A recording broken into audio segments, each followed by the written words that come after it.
Well, this has been a busy day at Ogden Point in Victoria, particularly busy with no fewer than 4 cruise ships in port, bringing thousands of passengers and tens of thousands of dollars in tourism spending.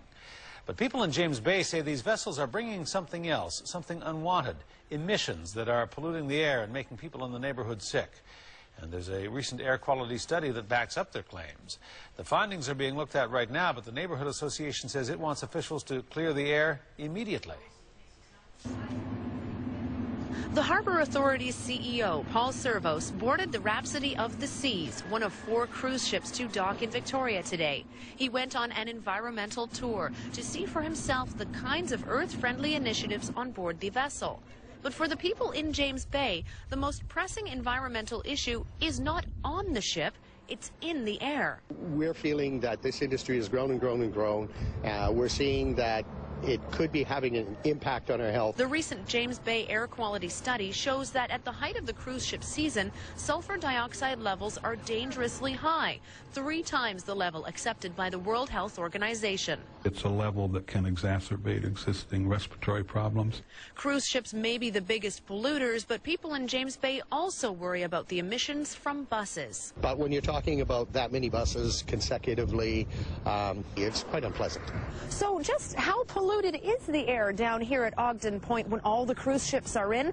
Well, on a day like today, the author of the report suggests it's like breathing in the air on a medium pollution day in a mill town like Prince George. We want the industry and the Greater Victoria Harbour Authority, the City of Victoria and all those players to do everything they can to start mitigating some of the issues around this. The Vancouver Island Health Authority won't comment until the BC Centre for Disease Control makes its recommendations. What about the Harbour Authority?